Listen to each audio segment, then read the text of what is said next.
Merci de votre présence à toutes et à tous ce soir. Alors, je suis particulièrement heureuse d'ouvrir en fait un nouveau cycle de conférences à l'École des Chartes qui s'intitule, comme vous le montre le programme 4e de couverture, et qui est un cycle donc, que nous inaugurons à partir de cette présente année universitaire consacrée à l'actualité éditoriale, donc en particulier celle des deux grandes maisons d'édition donc qui sont abritées par l'établissement École des Chartes, à la fois donc nos éditions en tant qu'école, donc nos collections spécifiques, et puis également les éditions du Comité des travaux historiques et scientifiques, dont l'actualité donnera lieu à quelques conférences dédiées également durant cette présente année universitaire. Donc nouveau cycle, avec un très très bel ouvrage consacré à la problématique des archives. On va y revenir dans quelques instants. Donc un ouvrage collectif, donc publié par deux collègues médiévistes. Je suis moi-même médiéviste, donc extrêmement heureuse de les accueillir ici ce soir. Donc Monsieur Igor Filipov, qui est donc professeur d'histoire médiévale à l'Université d'État Lomonosov de Moscou, qui est l'ancien directeur de la Bibliothèque d'État de Russie et l'auteur de divers ouvrages, dont un ouvrage consacré à la France méditerranéenne dans le Haut Moyen-Âge. Et puis, monsieur le professeur donc Flossel Sabaté, qui est professeur d'histoire médiévale également donc en Catalogne, à l'université de Lleida, qui est l'auteur également de divers ouvrages, principalement donc sur l'ensemble de la période médiévale, mais également la transition entre la fin de la période médiévale et le début de la période moderne, qui est extrêmement lié donc à divers établissements d'enseignement supérieur en France, en particulier l'Université de Paris 1, et nous avions eu l'occasion de nous rencontrer lors d'un colloque organisé par un collègue de Paris 1, le professeur Jean-Philippe Genet, il y a peu de temps. Alors l'ouvrage de ce soir, qui s'intitule Identity and the Loss of Historical Memory, qui est consacré à la destruction des archives, et d'autant plus, cette présentation, je dirais, prend son sens, un sens d'autant plus vif qu'elle fait suite ce soir ça coïncide assez bien avec la fin d'une exposition qui vient de se tenir aux Archives nationales, qui s'intitulait Une expérience du chaos, destruction, spoliation et sauvetage d'archives entre 1789 et 1945, donc à peu près le même type de thématique. Très très belle exposition qui vient de se clore, 18 septembre dernier, donc lundi de cette semaine. Et donc la présentation de l'ouvrage de ce soir, je dirais, prolonge et ouvre la discussion sur cette exposition de manière très heureuse. Alors de quoi s'agit-il évidemment pour tout historien et le matériau, tout historien vrai historien qui ne se contente pas de faire de la recherche de seconde main, mais se plonge, et on a tous ce souci-là au cœur des sources. L'archive, évidemment, c'est le matériau initial, originel. Donc, il me semble assez significatif que donc, les deux collègues ici présents, bien que médiévistes de formation et d'activité, s'intéressent, je dirais, à la problématique de l'archive, de sa conservation, de sa préservation, de son appropriation au-delà de la période qui leur est chère. Puisqu'en l'occurrence, la thématique de l'ouvrage est celle des attitudes face au fonds d'archives entre le XVIIIe et le XXe siècle, et notamment lors de grands événements politiques tels que la Révolution française ou la Révolution russe, où effectivement se sont posées des problématiques très prégnantes de savoir quoi faire des archives du régime politique, notamment antérieur, quoi faire de ces sources qui sont à la fois effectivement des instruments de gouvernement, mais aussi des témoins de l'état social et politique que l'on souhaite éventuellement remplacer ou corriger ou amender. Voilà. Donc c'est ce type de problématiques que nos collègues vont aborder ce soir devant vous. Alors, selon le mode opératoire des conférences de l'école, donc ils prendront tout d'abord la parole et ensuite on enchaînera traditionnellement sur un temps de questions ouvertes avec la salle. Ces questions sont évidemment les très bienvenues Et je vous remercie à l'avance de leur poser toutes celles qui vous viendraient à l'esprit. Je ne doute pas que la discussion sera extrêmement riche, puisque cette question effectivement du lien entre l'archive, la mémoire, le politique reste tout à fait essentielle. On se la pose, on a vu, on sait l'enjeu dès le Moyen-Âge que constitue le fait de pouvoir s'approprier ou non un fonds d'archives et parallèlement la pertinence que représente la destruction de ces archives. Donc voilà des questions qui vont nous occuper durant toute cette fin d'après-midi, ce début de soirée. Voilà, donc sans plus tarder, je cède la parole donc aux auteurs donc de l'ouvrage, aux coordonnateurs de l'ouvrage. Voilà, je ne sais pas dans quel ordre vous intervenez, Monsieur Sabaté. Voilà. Donc encore merci pour votre présence, parce que je sais aussi que le fait d'articuler la présence de chacun ce soir à Paris n'était pas évidente, et nous avons profité des disponibilités du calendrier pour fixer cette séance avec beaucoup de bonheur. Donc un grand merci pour votre présence à Paris ce soir, et notamment à l'École des Chartes. Merci. Merci à vous, Madame directrice, professeur, collègues, amis. C'est pour nous un véritable honneur être ici et présenter ces livres ici. Nous l'avons présenté en aucun lieu. Alors, nous avons pensé toujours que la place pour les présenter était ici à l'École nationale des Chartes, et nous sommes très heureux d'être ici. Alors, seulement quelques réflexions autour de ça. Je pense, nous tous, ou presque tous, qui sommes présents ici, on aura dit à un moment ou à un autre que les archives sont le dépôt de la mémoire.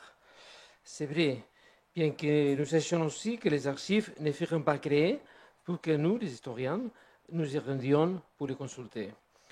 Et c'est pour cela qu'elles sont encore plus importantes. Ce sont des fragments de la vie quotidienne, une vie quotidienne qui se coule entre les registres qui nous parlent de quels impôts étaient payés, de comment et à qui appliquait la justice, de ce que désiraient les gouvernements municipaux, de ce qui était enregistré chez les notaires et de tant des autres aspects de l'adaptation de la vie quotidienne au pouvoir dans tous les aspects. En réalité, toutes les sociétés cherchent la cohésion dans la construction d'un récit commun qui justifiera une continuité tout au long des temps. Chacun ressent donc le besoin essentiel et central de s'identifier à une mémoire qu'elle possède comme lui étant propre et qu'il faudra transmettre de génération en génération. Cependant, la mémoire humaine est fragile. Bon nombre de pratiques et de coutumes durent longtemps plus que le souvenir humain. D'après que l'une des expressions les plus répétées dans la documentation médiévale, c'est celle de renvoi à des faits, à des usages dont l'origine se situe dans un temps qui n'appartient à la mémoire des hommes. Il y a beaucoup d'expressions en latin et en catalan ancien avec cette expression. C'est pour cela qu'il faut rassembler et consigner les choses.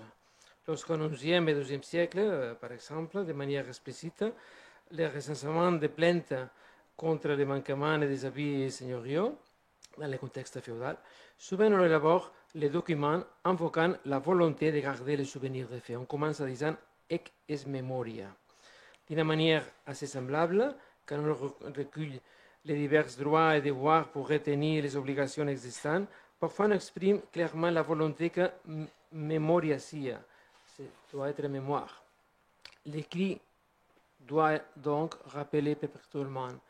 Quand, à notre exemple, en 1285, le roi Jacques II d'Aragon impose des réformes contre l'impunité dans la persécution des crimes, il ordonne explicitement aux officiers territoriaux concernés de copier les documents dans des manuscrits de leurs archives pour faire de mémoire perpétuelle. Cette copie dans les archives réceptrices complète en fait celle existant dans les chancelleries royales, afin d'essayer d'éviter explicitement que le roi ne puisse pas être avisé, selon dit les mêmes documents. La Cour royale, en ce moment en Aragon, on établit que les pétitions et les concessions doivent être consignées entraînant l'enregistrement correspondant. Des archives royales dûment classées sont ainsi alimentées au moyen de leurs séries qui les rendront facilement consultables pour les meilleures gestions du pouvoir royal. Comme bien connu, la consolidation des diverses monarchies en Europe passe en grande parties dans mesures différentes, comme c'est bien connu pour le classement de leurs archives. À la même époque, toutes les diverses institutions du gouvernement produisent leur documentation, préservant ainsi la gestion du pouvoir et aussi bâtissant des mémoires spécifiques. Les expansions territoriales et différents degrés de domination sociale se consolident quand une documentation qui témoigne de l'articulation du pouvoir se fiche et en établit les liens de continuité, c'est-à-dire que les documents écrits fondent la mémoire. On dit dans les documents que les dites ordonnances des chapitres soient mis par écrit afin de conserver la mémoire. Si mettent en memoria d'escritura, on dit en catalan ancien.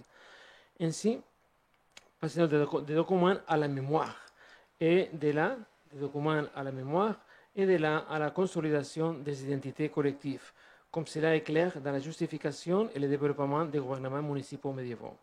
Les archives fondent une identité urbaine précise parce qu'elles répondent au tri des documents effectués par le gouvernement. Alors, ville important se devient lié toutes les obligations économiques et les transactions usuelles dans tous les domaines sociaux. Depuis le Moyen-Âge, on impose la nécessité d'enregistrer de façon notariale les activités plus diverses, accords au contrat. Il existe donc toute une nécessité de garder la mémoire de la vie quotidienne, de la vie privée, ce qui engendre d'importants archives notariales. Ce sont les témoignages de toute l'activité économique, des accords sociaux, et en raison de cette même importance, il faut partout l'objet de la régulation correspondante. D'une manière semblable, tous les grands patrimoines, qu'ils soient nobiliaires, ecclésiastiques, bourgeois, produisent dès le Moyen-Âge une grande quantité de documents, baptisant les archives correspondantes, où l'on enregistre tous les indicateurs de propriété, des droits, d'obligations et des liens sociaux et économiques.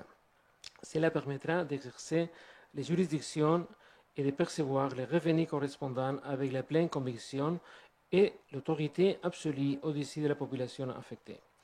L'Église, exemplifiant cette dynamique, depuis le haut Moyen-Âge, produit, garde et gère une nombreuse documentation, thésaurisée dans ses monastères, cathédrales et des autres églises, et tout doté des archives indispensables pour régir le volumineux patrimoine que combine l'Église dans toute l'Europe. En fait, l'affermissement et l'accroissement des différentes propriétés se fondent sur l'usage de la documentation gardée aux archives. C'est la raison fondamentale pour laquelle l'Église gagne toujours les nombreux procès judiciaires qui consolident ses propriétés et ses domaines. Les disputes à cause des propriétés, parfois entre les mêmes institutions ecclésiastiques, montrent bien que le succès est fondé sur la meilleure gestion des archives. Les conflits pour les biens et les propriétés deviennent une lutte des titres de propriété en confrontant ce qui se trouve aux archives. Les documents étaient donc alors bien vivants. L'imbrication des archives avec les pouvoirs lui confère une force et une vigueur, mais aussi une dépendance et une fragilité. Parce que l'évolution politique peut imposer des altérations qui logiquement affecteront les archives. C'est ce qui est rendu évident dans l'évolution des différents archives. Il y a un exemple dans le duché de Savoie, depuis le XVIe siècle, qui, en suivant l'évolution politique, pâtit de beaucoup de fragmentation et de déménagement des fonds, et nombreux travaillent avec dommages collatéraux. Alors, l'évolution même politique peut endommager les documents accumulés. C'est le cas, comme dit, de l'évolution même. Il y a un cas très connu autour du duché de Savoie. L'expérience historique démontre qu'en dépit de la volonté de pérennité manifestée de manière explicite en effectuant quelques enregistrements, aucune institution n'est éternelle. Une coupure nette se produit presque toujours, voire même à la fin.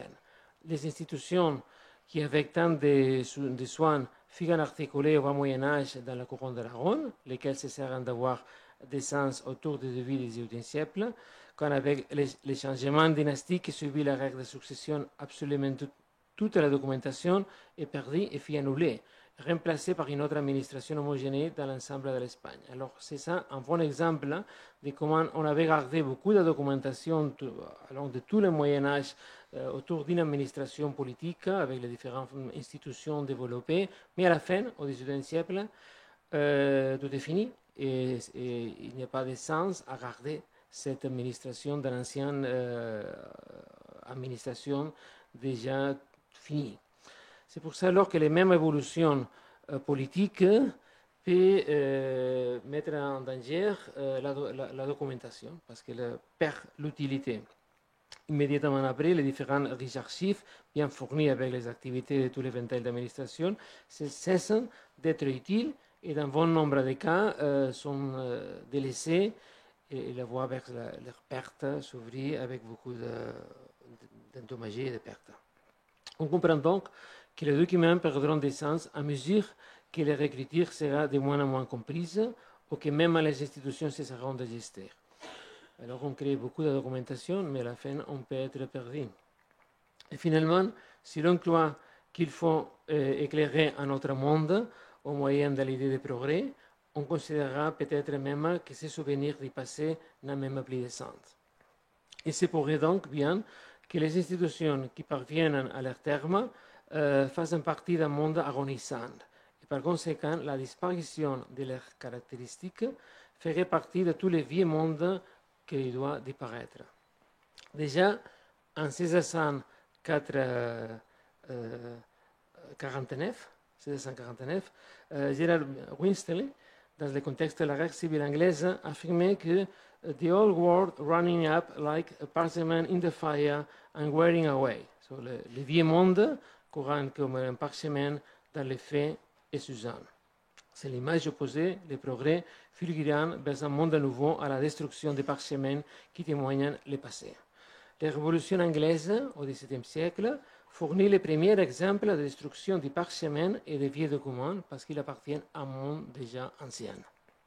Tout le monde connaît, avec encore plus de fermeté, au XVIIIe siècle, les mépris qui suivit la Révolution française pour le patrimoine historique, pour la documentation, et même pour les personnes rattachées au passé qu'il faut dépasser, a même été décrit comme étant l'auteur d'un mémoricide. Dans ce contexte, de la même façon qu'on cherchait de nouvelles fonctions aux vieux bâtiments médiévaux, comme l'utilisation de leurs pierres, conduisant ainsi à la disparition des monuments emblématiques, il est normal qu'on cherchât des usages considérés comme utiles aux vieux parchemins, tels que servir de munitions avec laquelle lutter contre ou pour les mondes nouveaux. La confiance dans l'avenir et dans la nécessité de lutter pour ce progrès suscite donc le mépris pour le passé avec la destruction qui lui sont inhérentes. À d'autres moments, considérés comme révolutionnaires, ce qui est létal pour la documentation, c'est sa même connaissance, de telle manière que la perte de la documentation est bien intéressée. Tout au long de l'histoire, presque toutes les révoltes populaires ont provoqué l'incendie criminel des archives. Dans la péninsule ibérique, quand à la fin du XIVe siècle les Juiveries firent une prise d'assaut, dans les villes comme Barcelone, la population profita de l'occasion pour brûler les registres de crédits et d'obligations, non seulement les concrets avec les Juifs, mais aussi n'importe quel autre qui était enregistré à la cour de bailli de la ville. Obriren la cort, escrivania del batlle, i prengueren tots els llibres que trobaren, els quals cremaren en el foc en la plaça de Sant Jaume. Ils ouvriren la cour de l'officiel, l'étude notariale de Belli, et prirent tous les livres qu'ils y trouvaient, lesquels furent brûlés dans la place centrale de Barcelone. Un demi-millénaire plus tard, au milieu du XIXe siècle, en Aragon, les paysans assaillirent les paroisses afin de chercher et de brûler même les documents sur les terres qui se révélèrent appartenant à l'Église et à laquelle le paiement était tribué. Tel que cela se répétera tout au long du même siècle dans des autres endroits avec des documents relatifs à la taxation, au recrutement ou à la répression policière. En fait, en brûlant ces documents, on perd les indicateurs de possession et de domination, mais aussi toutes les références identitaires. C'est pour cela que détruire des archives de l'ennemi est en soi un objectif très réitéré. Les passages des troupes napoléoniennes au commencement du XIXe siècle, quand même à l'Espagne, apportent beaucoup de témoignages de bourgs et de bâtiments publics qui sont pillés et leurs intérieurs sont endommagés et toute la documentation, qu'elle soit ecclésiastique, municipale ou notariale, est entassée au beau millier de places sur lesquelles on dressait d'immenses bûchères. Tout cela rattache les documents au passé, si bien qu'ils ne font ni se les rappeler ni les conserver. Surtout les espoirs propres au phénomène révolutionnaire et les mépris envers le passé aboutissaient à la destruction des témoignages du passé. Pardonnez-moi de faire la comparaison avec les lois suivies sur les monuments. Les graves destructions des monuments historiques eurent lieu après la Révolution française. Il fallait attendre la proclamation de la monarchie de juillet de 1830, alors que Guizot était ministre de l'Intérieur, pour que Prosper Mérimée devienne le premier inspecteur général des monuments historiques de France, et proprement parlé, le premier dans tout le monde. Et c'est le premier indicateur que les monuments qui abritaient ce qui l'on veut oublier du passé, comme l'État ecclésiastique et l'oppression féodale, ont aussi une valeur en soi, parce que ce sont des œuvres d'art qu'il faut préserver en raison de leur valeur et parce qu'elles se souviennent des gens qui vécurent les temps où elles furent créées. D'une manière plus moins connue, et c'est là peut-être plus grave, les documents pâtirent une évolution similaire. C'est pour cela que nous pouvons dire qu'ils suivirent la même drame historique. Les défis pour l'avenir fit que les parchemins médiévaux fussent non seulement interprétés comme bons pour servir de munitions avec lesquelles on puisse faire la révolution, mais aussi appropriés pour des tâches plus banales, mais en tout cas plus pratiques, comme isoler les fenêtres afin de préserver les chambres de froid, pour envelopper les aliments, ou aussi, une fois leurs lettres bizarres lavées, pour que les enfants y jouent dans les écoles paroissiales. Ce ne sont pas des exagérations, ce sont des cas d'évolution dans l'usage des parchemins que nous avons pu constater comme étant très réels dans plusieurs cas, aussi bien en Espagne qu'en France. En Espagne, les désamortissements successifs prolongèrent pendant presque 3/4 du XIXe siècle une forte instabilité en ce qui concerne les patrimoines d'origine ecclésiastique. Progressivement, de plus en plus d'institutions faisaient l'objet d'appropriation et les cas de retour inspirèrent une confiance excessive, comme cela est mis en évidence en couronnant la procédure d'expropriation. Ce qui fait que pendant de longues périodes, les bâtiments sont restés sans garde ni surveillance et que personne n'a pris soin des documents d'origine médiévale. Dans tous les cas, ils surviennent de graves fragmentations, dispersions et évidemment des pertes, seulement comparables et dans certains cas dépassées par les pertes subies dans les importantes bibliothèques monastiques.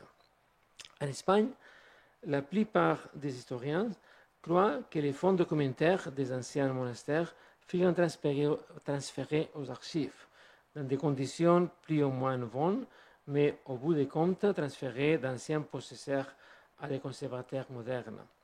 Ainsi peut-on le croire, car les monastères sont devenus des monuments historiques et la documentation peut se trouver dans d'importants archives relevant de l'État, comme surtout les archives nationales qui se trouvent à Madrid ou les archives de la Couronne d'Aragon situées à Barcelone. Mais il s'agit d'une vérité très partielle, parce que, pour commencer, les archives historiques nationales d'Espagne, qui en Espagne furent précisément créées pour conserver la documentation ecclésiastique provenant des monastères expropriés, ne furent opérationnels qu'à partir de la dernière décennie du XIXe siècle et ne commencèrent à avoir des fonds bien classés qu'à partir du XXe siècle déjà bien entamé. Entre-temps, la documentation demeura fragmentée et subit des pertes. En fait, ce qui est actuellement conservé en Espagne, ce sont des restes d'un naufrage, dans tous les cas, très fragmentés et jamais à un seul dépôt. À cela s'ajoutent les discussions sur la finalité de la documentation. Si les biens des monastères sont expropriés, il faut compléter la documentation davantage comme un témoignage de propriété que comme un témoignage historique. En Espagne, beaucoup de documents se détériorèrent au XIXe siècle, car mal entreposés des décennies durant dans des délégations des ministères des Finances, comme c'est le cas à Gérone ou à Tarragone, où même la documentation est exposée à un taux d'humidité très élevé à côté de la mer et s'imbibait d'eau en grande partie quand il pleuvait. En outre, Dans le cas de la Catalogne, le problème était aggravé par la discussion sur le modèle national de l'Espagne. Il fallait déposer la documentation à Barcelone en qualité d'ancienne capitale de la couronne d'Aragon ou à Madrid comme nouvelle capitale de l'Espagne. Il y a eu une discussion, la documentation allait d'un côté à l'autre et à la fin s'est perdu beaucoup de temps. Ainsi donc, la chance ou le malheur de la documentation pour dire des problèmes idéologiques du pays. En Espagne, le dernier épisode idéologique d'incendie systématique de documentation eut lieu au cours de la guerre civile de 1936 à 1939, quand surtout les anarchistes assaillirent et brûlèrent le patrimoine ecclésiastique, endommageant beaucoup de patrimoine paroissial, qui était précisément celui qui avait été le moins touché par les épisodes du XIXe siècle. Toutefois, les archives comme dépôt de la mémoire nourriront la crainte à cause de la peur de ce qu'on pourra entendre quand elles parleront. En Espagne, à la fin du franquisme, le gouvernement ordonna l'incendie des archives. Toute la documentation du parti unique sous la dictature de Franco, c'est la Phalange,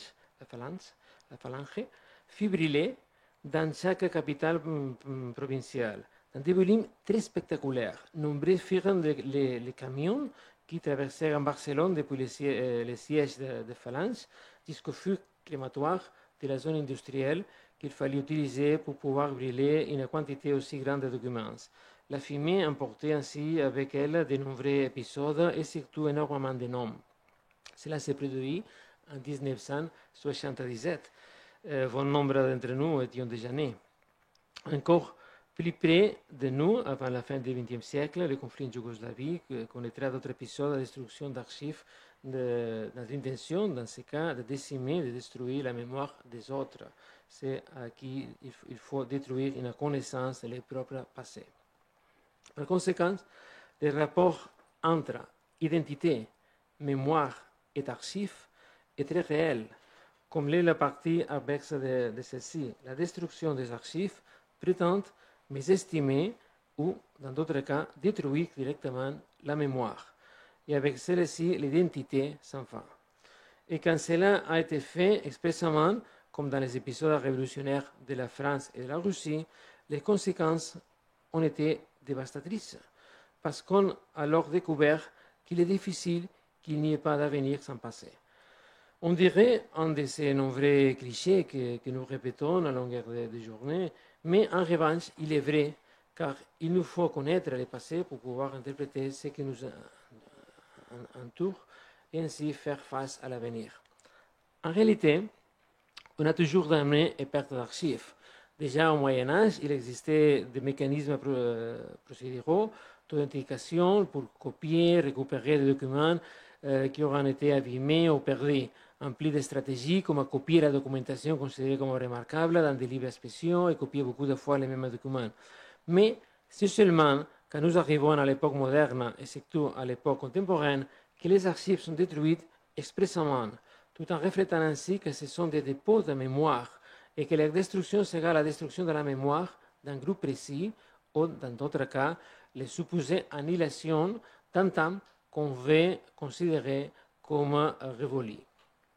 Au début du XXe siècle, du XXIe siècle, de notre siècle, il y a déjà plus de 2 siècles que l'on a fait prospérer ces stratégies.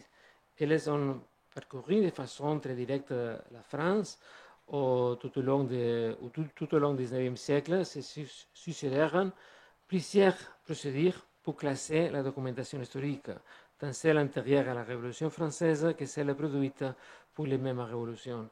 Pendant le même XIXe siècle, beaucoup d'autres pays européens vécurent de forts bouleversements, parfois rattachés directement aux épisodes vécus en France, comme cela lié à Malte ou au Vatican, dans les deux cas avec la documentation affectée pendant la Révolution, la période napoléonienne.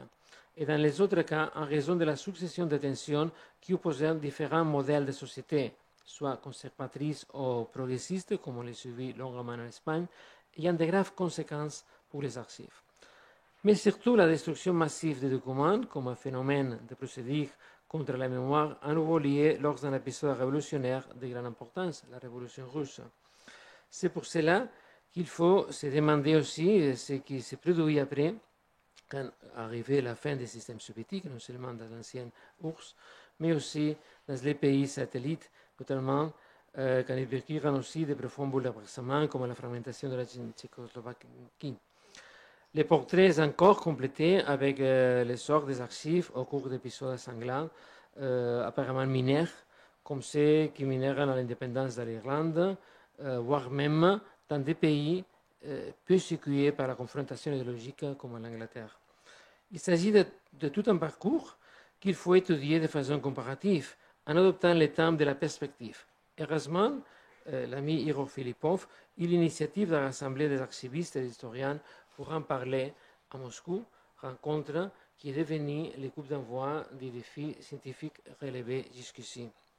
Les livres que nous présentons et que le professeur Igor Filipov expliquera avec plus de détails va être une réflexion sur les processus de destruction d'archives. Parler de la conservation des documents et de la destruction d'archives nous conduit obligatoirement à réfléchir sur l'identité et la mémoire. Archivistes, documentalistes, historiens, nous sommes tous directement concernés.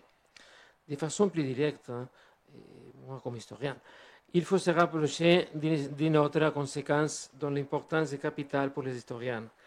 Jusqu'à quel point pouvons-nous écrire et tirer des conclusions sur le passé à partir des restes d'un naufrage? Évidemment, la disparition de tant de documentation comporte de nombreux aspects d'hasard. C'est finalement l'hasard qui a préservé telle documentation ou telle autre. Des monastères qui furent primordiaux au Moyen-Âge ont perdu tous les fonds d'archives, soit brûlés par les faits révolutionnaires, ou soit par les anarchistes, ou tombés sous les bombes pendant la Seconde Guerre mondiale. Et dans tous les cas, ce qui reste est fragmenté et dispersé. Cela arrive dans tous les aspects. La mémoire des grandes puissances urbaines s'est dissipée avec la perte totale des fonds notariaux, tandis que d'autres restent bien vivantes. Par conséquent, quand nous faisons de l'histoire, nous la faisons sur les restes d'un naufrage. Et nous devons en être très conscients, car sinon nous fournirons des visions trop enviées. Ce n'est pas par hasard que nous, les deux coordinateurs de ce livre, comme a précisé Madame la directrice, nous sommes des professeurs d'histoire médiévale. Nous parvînmes à ce sujet depuis la préoccupation pour faire de l'histoire sans bien connaître d'un bout à l'autre les fils conducteurs, lesquels nous reflètent que quand nous disons que nous écrivons sur le passé à partir des restes de naufrages documentaires, nous parlons de quelque chose de plus sérieux qu'une simple image littéraire. C'est vrai alors qu'il faut être très prudent pour dire si cette ville ou cet monastère c'est plus important qu'un autre ou pourquoi nous avons quelques documentations sur un point ou un autre. Par conséquent, en apportant les présents ouvrages, nous voulions contribuer à une série de réflexions. D'entrée de jeu, la réflexion obligée comparative, c'est ce qui s'est produit entre la fin du XVIIIe siècle et la fin du XXe siècle, convaincu que seulement une analyse comparative peut éclairer l'intersection entre mémoire et identité qui est liée dans l'incendie des archives. Et d'autre part, aussi nous voulions conduire la réflexion vers les aspects les plus propres du métier d'historien, comme signaler que nous écrivons l'histoire de nos pays sur des restes de naufrages. Et encore, un autre aspect que nous considérons comme suffisamment important. La destruction d'archives doit cesser d'être traitée comme un hasard isolé. Il faut la considérer comme un objet d'étude en soi. Merci.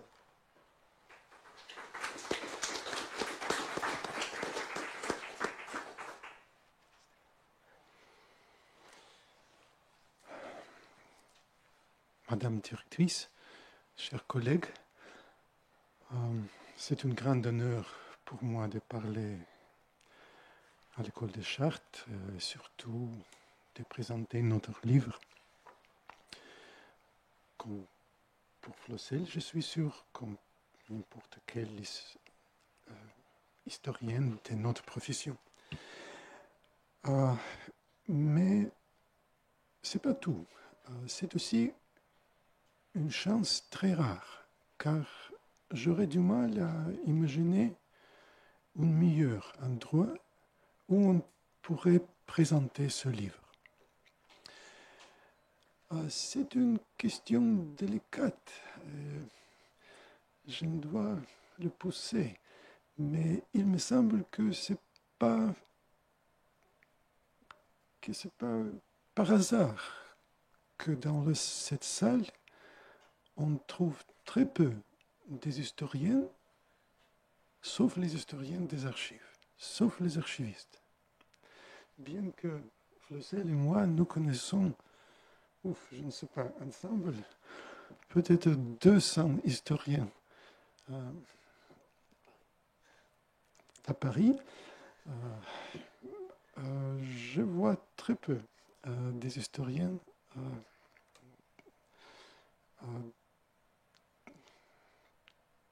universitaires dans cette salle. Notre bouquin est plus qu'un recueil des articles. Nous avons essayé de présenter le problème des divers points de vue. Et je crois qu'on a réussi. Mais si l'on analyse les articles qui font le bouquin, tous sont là. Je crois qu'on voit tout de suite qu'on peut les diviser en 3 groupes. Le premier groupe est consacré sur l'histoire des archives comme telles, comme un sujet de recherche. Et il me semble que cette problématique n'a pas besoin de soutien, car si aujourd'hui n'importe quel sujet est considéré propre pour étudier, dans l'histoire, il y a de bons livres sur l'histoire de la barbe, sur l'histoire des larmes, sur l'histoire des rêves, sur beaucoup de choses, finalement, sur l'histoire de culte. Donc, certainement, les archives méritent d'être étudiées comme un sujet historique de la manière qu'on étudie les autres sujets. Le deuxième groupe est constitué des articles qui mettent l'accent sur la mémoire historique. Le sujet qui est probablement au centre de tous les articles finalement, un sujet qui attire de plus en plus l'attention des historiennes et dans la culture en général. Et Flossel vient de bien présenter ce deuxième aspect. Le troisième aspect dans lequel j'étais intéressé le plus, c'est le problème de la représentativité des sources qu'on a. Parce que, comme Flossel l'a mentionné il y a quelques minutes, trop souvent, les historiens médiévistes ou modernistes, ils tâchent d'étudier les sources qu'ils ont dans un dépôt des archives particulières ou des sources publiées, sans avoir aucune ou presque aucune idée de l'histoire des fonds particulières, des collections de documents qu'on trouve dans les grandes bibliothèques comme la BNF par exemple, et ignorer, négliger les questions qui se posent dans le sens Et qu'est-ce que nous avons finalement? Flossel a parlé des naufrages, des restes, et pas sans raison. Évidemment, nous n'avons que des épaves, au moins si l'on parle de l'époque médiévale et des premiers siècles de l'histoire moderne, même si l'on parle du XXe siècle, dans plusieurs pays comme le mien.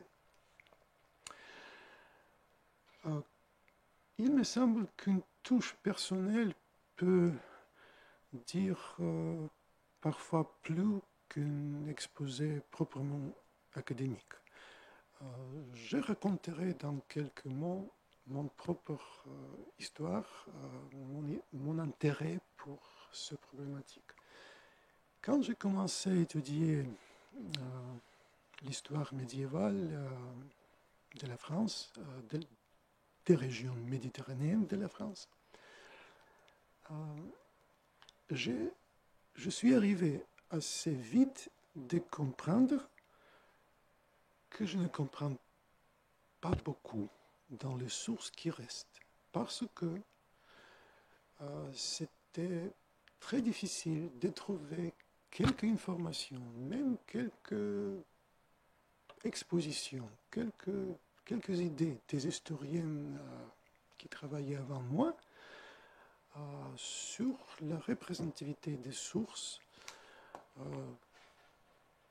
parce que vraiment, disons, les prix que je trouvais dans le charte XIe siècle, est-ce que c'était des prix normaux ou non? Est-ce que le nombre des enfants dans une famille qui était mentionné parfois dans mes chartes, est-ce que c'était une famille typique ou non? Et je peux continuer comme ça sans cesse. Pour moi, une rayon de lumière dans les ténèbres, c'était la grande thèse de Pierre Bonassi, du feu professeur Bonassi de l'Université de Toulouse, qui a comparé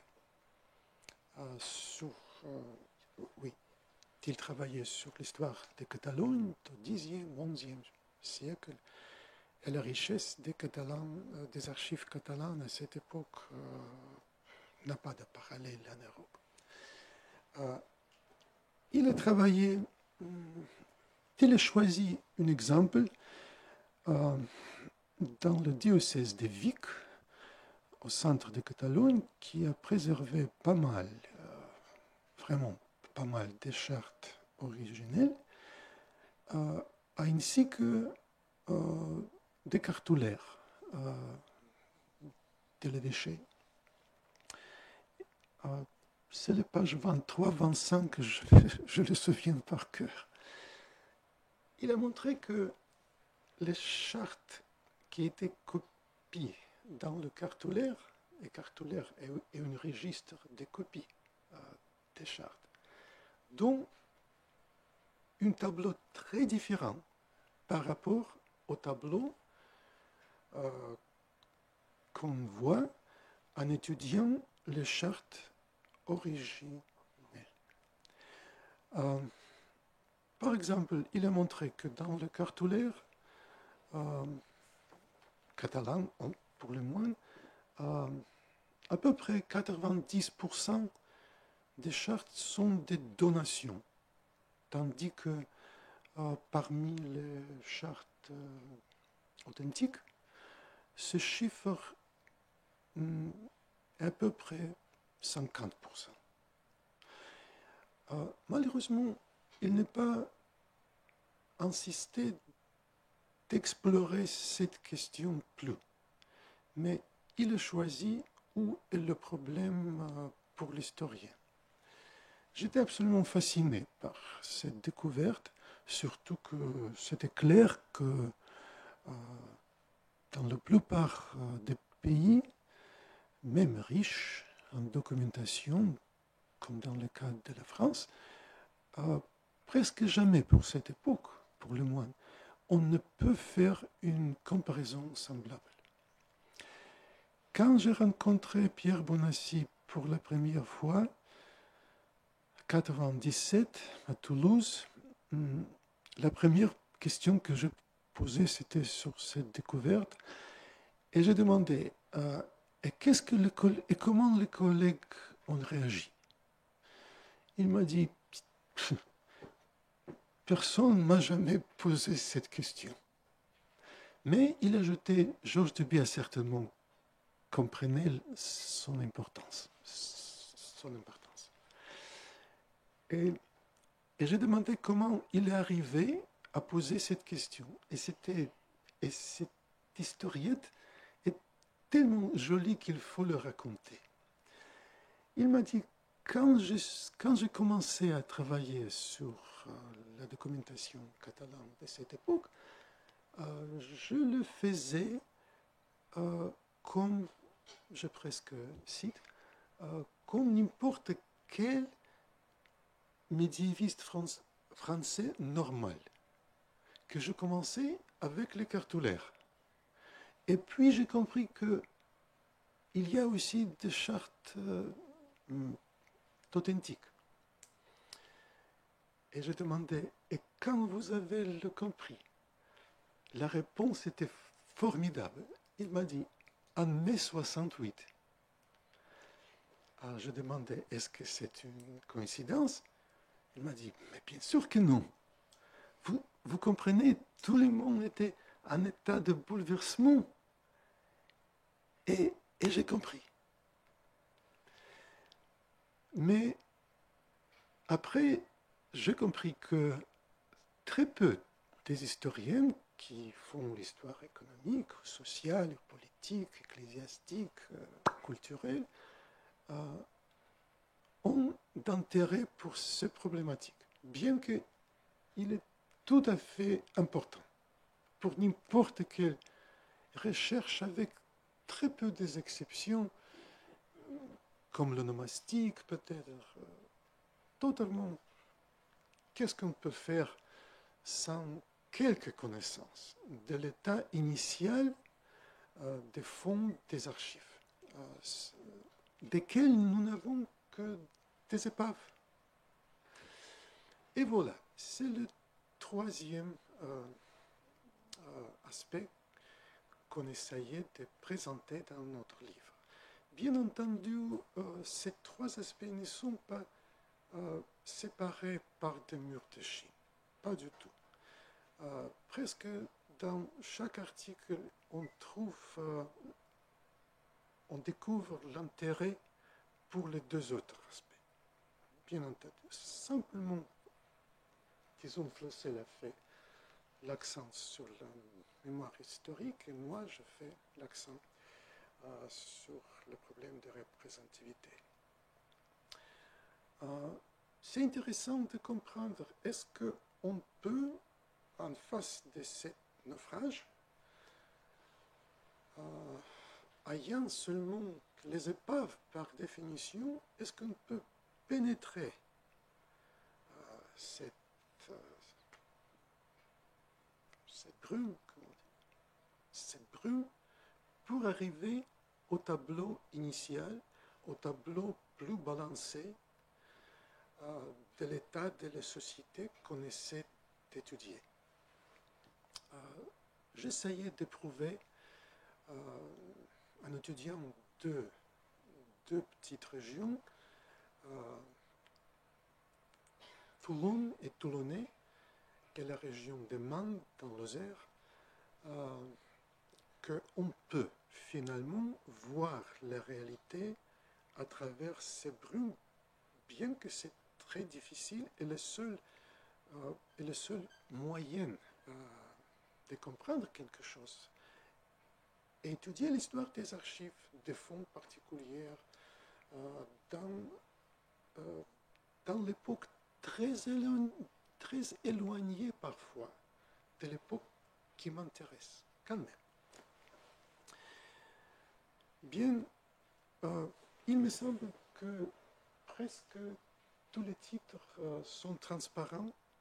Sinon, nous pouvons expliquer le sens de quelques titres et vous pouvez voir et acheter le livre même. Et pour finir, je voudrais dire que j'étais très heureux de comprendre vite, presque pendant mon premier court séjour en France, quand je fais la connaissance de mon cher ami et collègue Pierre Santoni, qui alors travaillait à Marseille et qui était infiniment gentil et m'aidait tout de suite, que j'étais très heureux, que je suis très heureux de comprendre que pour cette question, pour pas mal des autres questions, pour l'histoire des régions où il n'y a pas d'une université, et parfois même où il y a une université, qu'il faudrait plutôt s'adresser aux archivistes. J'essayais de visiter beaucoup des dépôts des archives. Hier, je comptais que je visitais 34 dépôts des archives départementales et quelques archives municipales. J'étais frappé par l'érudition des archivistes, et presque tous étaient les anciens élèves de l'école des Chartes, par leur gentillesse, par leur hospitalité, par leur assistance généreuse.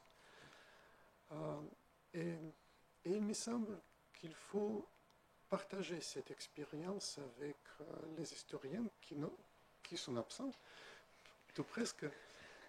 Il faut insister que dans la formation universitaire, que dans toutes sortes de discussions académiques, des choses parfois nébuleuses, il faut au début comprendre l'état des archives, l'état des fonds particuliers, d'arriver à avoir une idée de l'histoire de ces archives. Je pourrais donner pas mal des exemples énigmatiques. Je me limiterai à un aspect parce qu'il faut terminer. On sait des guides des archives de l'Aude qu'il n'y a pas aucun document notarial dans les fonds de ce département avant 1500. On le constate. Et pourquoi? C'est absurde. À Perpignan, à Montpellier, à Albi, à Toulouse, il y a beaucoup des archives notariales pour cette époque. J'ai parlé avec les meilleurs historiens de la Narbonne, par exemple, avec Gilbert Larguier, avec Jacqueline Caille, avec quelques érudits locaux, et personne ne sait la réponse. Et on prétend que le problème n'existe pas. Mais comment c'est possible? C'est une énigme à explorer. Elle peut nous donner quelques informations très différentes. Et finalement, pour pas finir, mais pour arriver où je suis commencé, les historiens doivent comprendre que l'absence de la documentation pour quelques régions, pour quelques époques, peut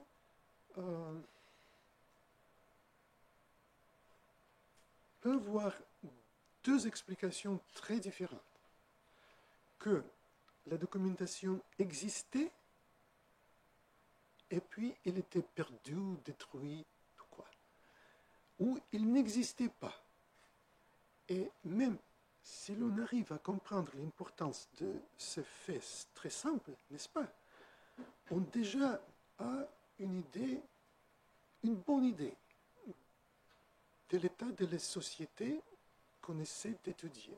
Par exemple, dans la région de Lozère, il n'y avait pas de documentation avant bien, 12e, 13e siècle, très très peu. Si par contre il y a des lacunes dans les grandes cités anciennes, riches en culture, riches dans la gestion des affaires, comme Narbonne, c'est un tableau très différent. Malheureusement, la plupart de mes collègues préfèrent ignorer cet aspect. Et je suis très content que les archivistes, et surtout à l'école de Chartres, travaillent de plus en plus sur ce problème, comme sur les autres bien liés à celle-ci. Merci beaucoup, excusez-moi de parler plus que je planifiais.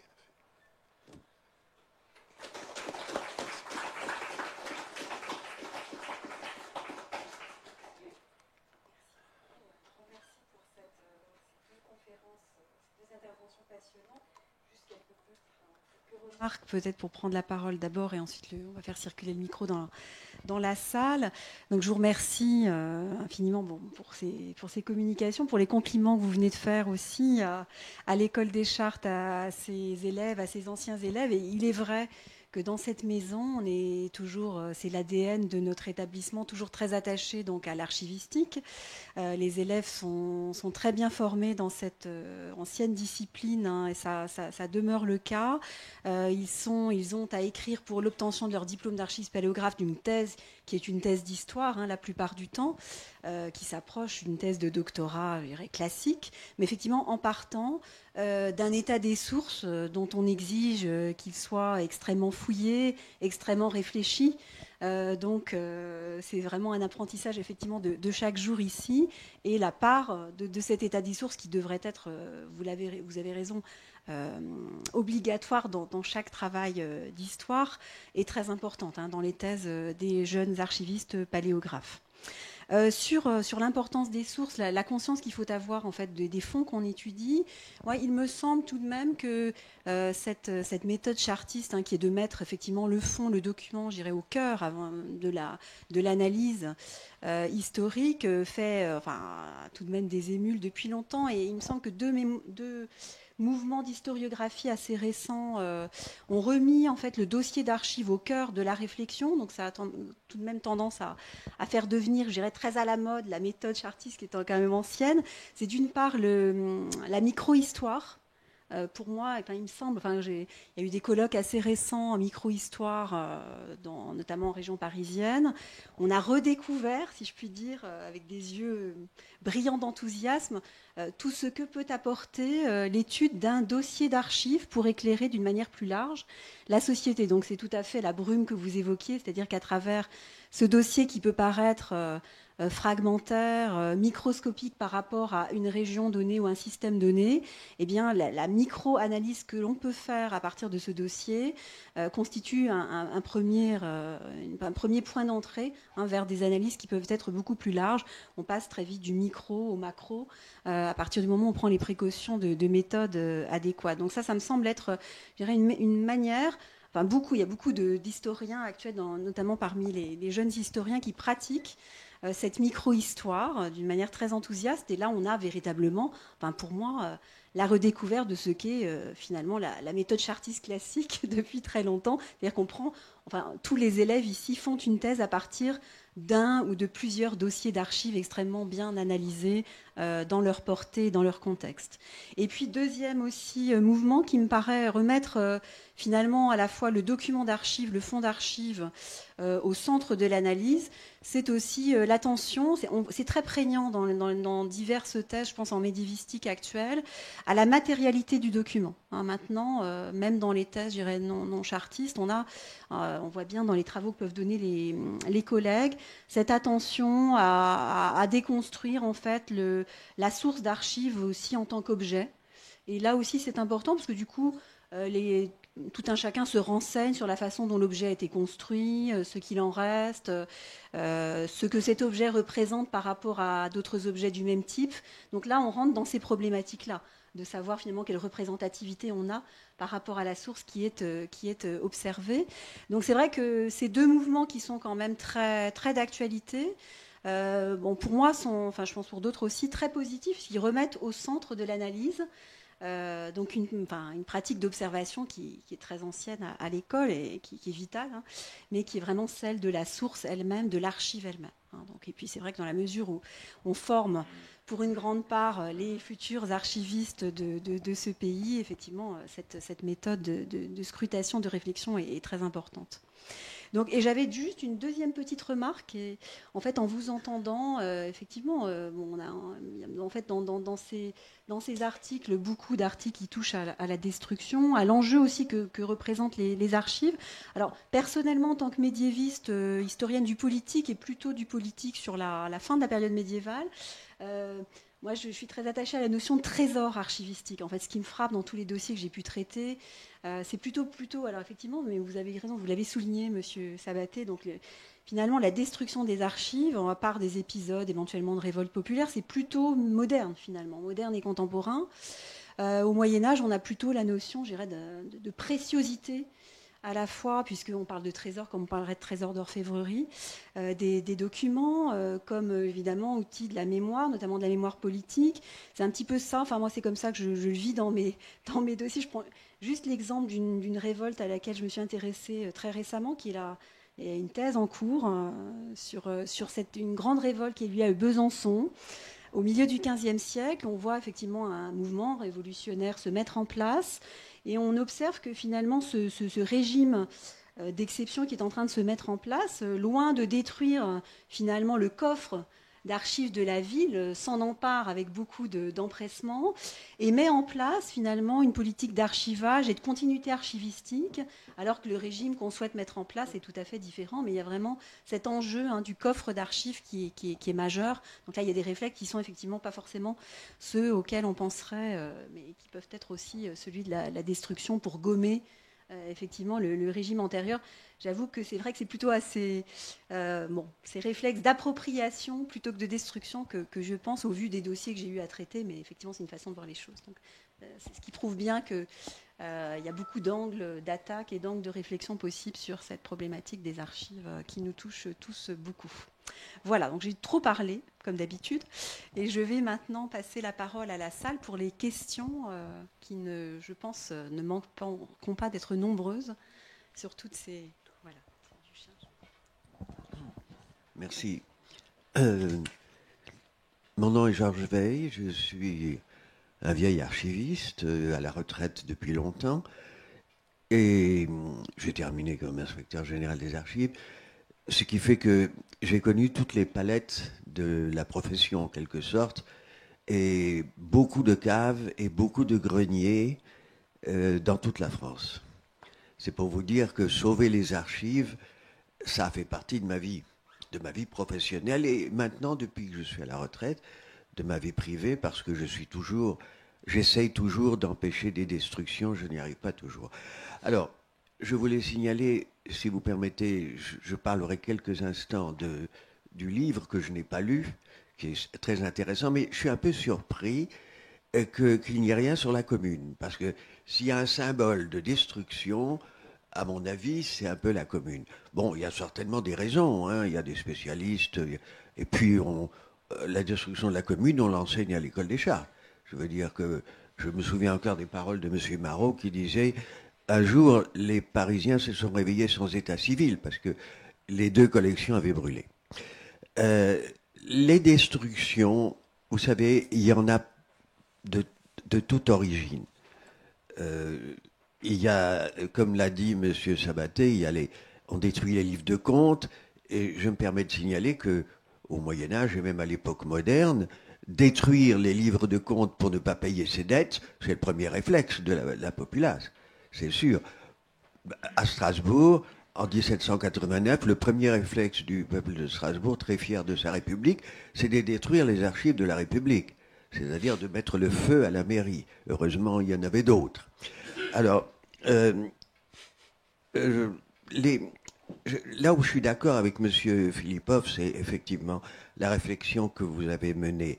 J'ai enseigné l'archivistique pendant 15 ans et je me suis toujours efforcé devant des étudiants qui n'étaient pas destinés à devenir des archivistes, mais à prendre une place dans la vie, généralement dans l'université, en tout cas dans le secondaire, dans l'enseignement, si vous voulez, de leur montrer que l'origine de leur histoire était dans les archives.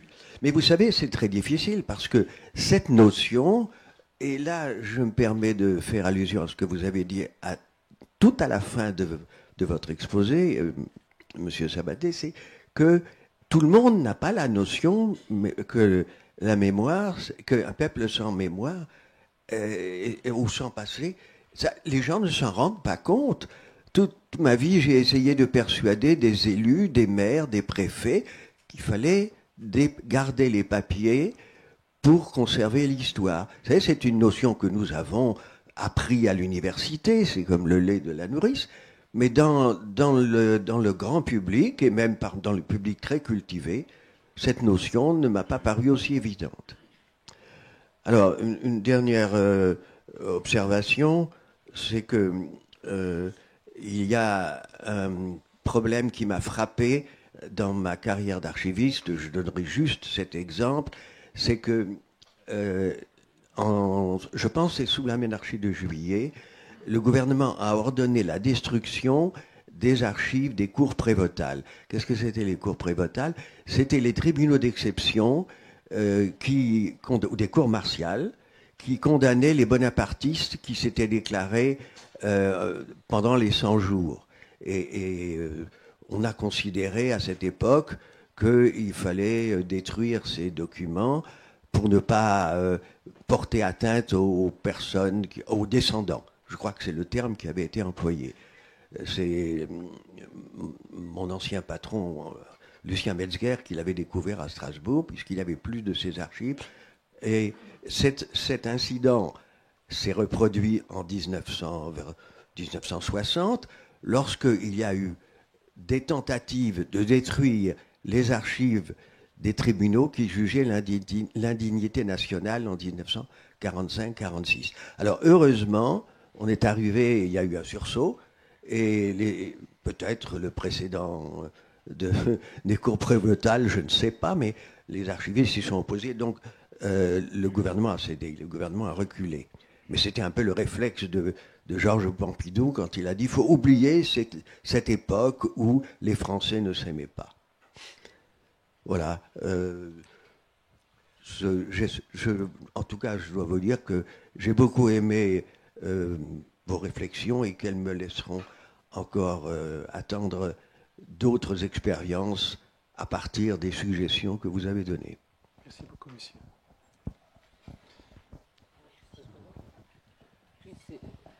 La parole. Pour reprendre la parole,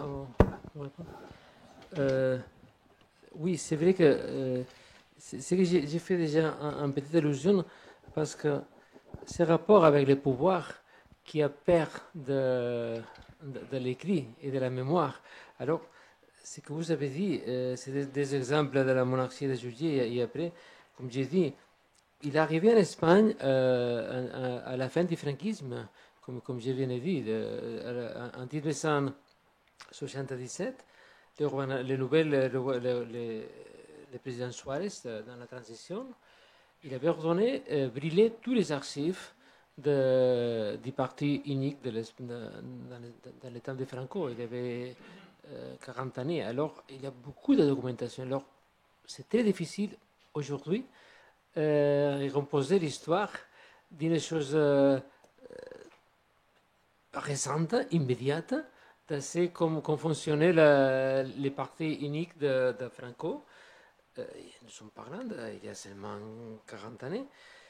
Parce qu'on était brûlés par ordre, parce qu'il était une condition dans la transition, comme dit, il faut oublier les noms, il faut ne pas connaître qu'est-ce qu'on a fait. Alors c'est très intéressant cette relation entre document et pouvoir, même les pouvoirs très récents qui veulent brûler. Et même, comme je viens de dire, dans les Moyen-Âge, c'est qu'on trouve partout, c'est qu'on brûle les documents au moment de, par exemple, comme je viens de dire, dans les assauts juiveries au XIVe siècle.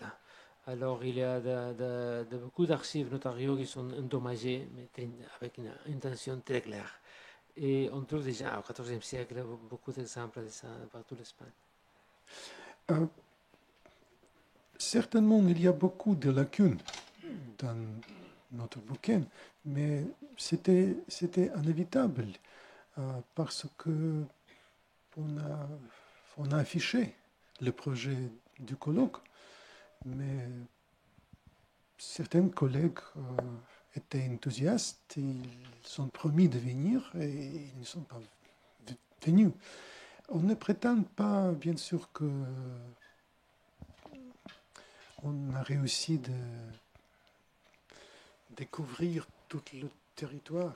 Bien entendu, la commune est un fait bien connu, sinistre, au moins de ce point de vue. Mais il y a des autres cas spectaculaires, par exemple Genève, après Jean Calvin. Il n'y a presque aucune documentation de Genève avant le XVIIe siècle. Pour la Russie aussi,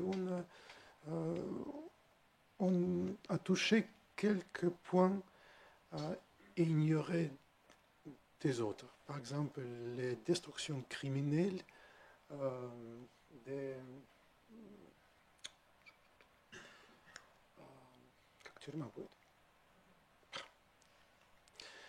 des prisons politiques. On sait des cas fascinants quand c'était évidemment quelques gens qui étaient prisonniers et qui ont collaboré avec le pouvoir. Après la Révolution, ils ont décidé de détruire tout de suite tous les documents, par exemple, de la prison politique de Schliersburg, près de Saint-Pétersbourg. Et c'est, du point de vue des révolutionnaires, c'était absolument bête, parce que c'était des archives d'histoire de la Révolution, des révolutionnaires. Donc il y a infiniment de sujets qui attendent d'être inclus dans le tableau. C'est tout ce que je peux dire ici.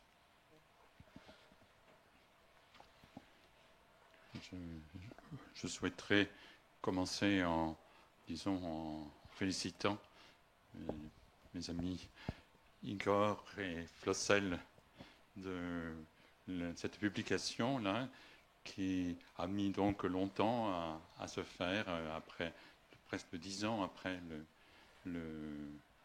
au moins plus de 10 ans, oui, après le colloque de Moscou. Et donc, dans cette publication-là, je vois qu'il y a une publication qui intéresse fortement la Révolution française, même si elle n'est pas en langue française. C'est celle donc d'Igor Philippov, parce que moi j'y trouve un aperçu tout à fait intéressant de l'ensemble un état des fonds très général disons, des fonds anciens du Midi de la France. Et c'est quelque chose que les Français ne connaissent pour ainsi dire pas, cette vue d'ensemble. Je pense que la distance depuis Moscou, disons, a permis un certain recul, et ça fait apparaître des des évidences que, disons, les archivistes français, généralement, n'osent pas s'aventurer un peu en dehors des fonds qu'ils ont directement sous la main. Et donc, ça m'a un peu fait écho, pour moi, cette publication, donc, de ce que avait été présenté déjà à Moscou. Ça m'a fait écho à nos rencontres à Marseille, qui étaient donc des rencontres qui ont été brèves, et il y en a eu 2, peut-être aussi, pas plus, mais qui, disons, ça marque dans une carrière d'archiviste, une bonne discussion avec quelqu'un qui vient de loin et sur des sujets de ce genre. Et disons, ça faisait apparaître, disons, que ces destructions qui ne sont pas toutes dues à la Révolution française, loin de là, mais disons que la Révolution française était un grand moment de destruction. Et ça m'a,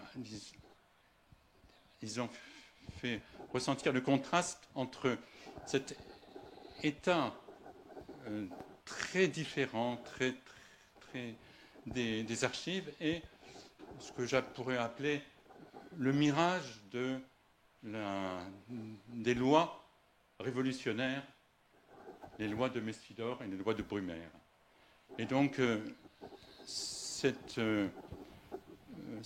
lois qui sont censées expliquer l'existence de l'organisation des archives qu'on a aujourd'hui et la consistance aussi des fonds d'archives d'aujourd'hui, mais qui, il faut bien le dire,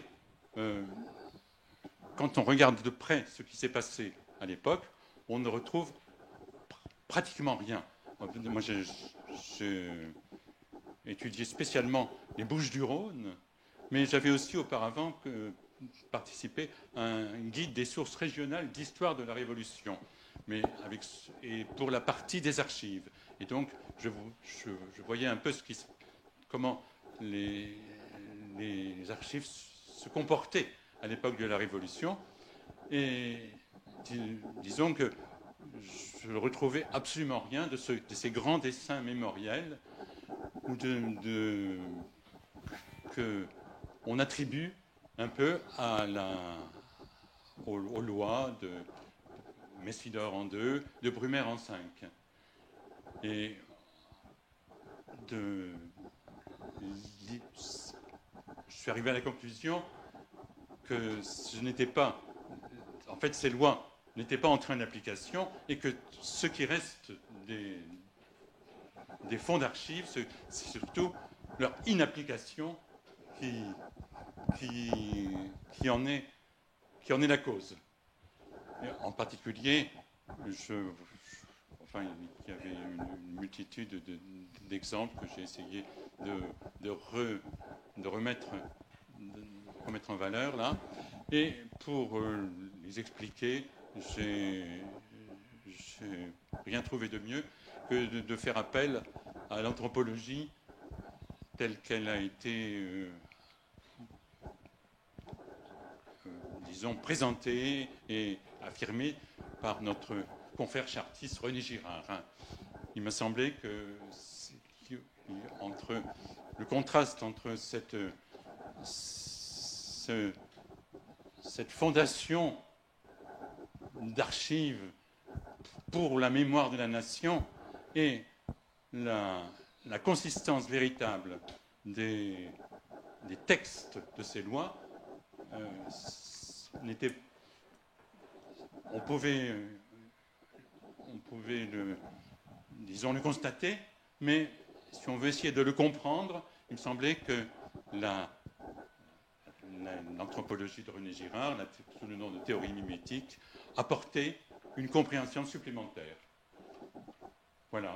Et donc, je pense que la publication qu'on a là nous donne un peu une idée de ce qu'il reste à faire pour avoir une idée d'ensemble de traitement des archives à l'époque de la Révolution et dans toute la période qui a suivi, au moins jusqu'au milieu du XIXe siècle. Si je peux faire une remarque. Cher Pierre, merci beaucoup de vos mots aimables. Je vous dois beaucoup.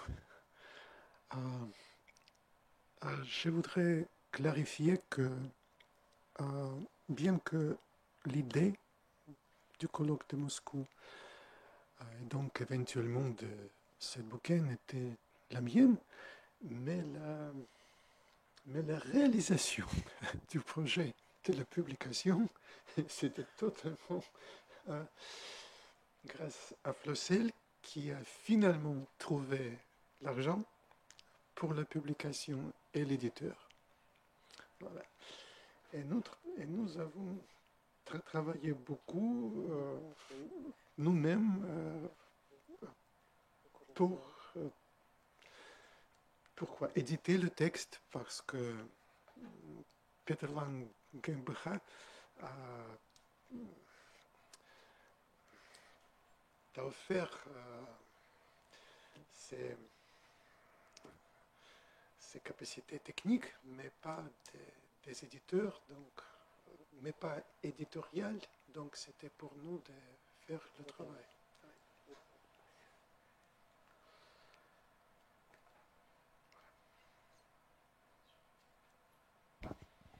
Et bonsoir, tout d'abord, merci pour vos deux présentations. J'ai deux questions qui viennent plutôt de quelqu'un un peu externe à la thématique de l'archivistique. Mais je voulais savoir s'il y a des études qui traitent de la relation entre mémoricide et politicide. Si on peut dire que le mémoricide fait partie du politicide, s'ils sont simultanés, enfin, si ça a été étudié. Et l'autre, elle est toute bête, c'est quoi le archival turn? Quoi? Archival turn, dans le dernier chapitre. De William Rosenberg. Okay. Est-ce que tu veux répondre?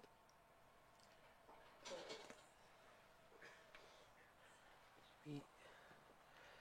En tout cas, le mémoricide a une intention politique. Il y a mémoricide parce qu'il y a un modèle social, pas seulement politique, mais un modèle social qui, alors, on méprise, on pense qu'il faut oublier une sorte de passé.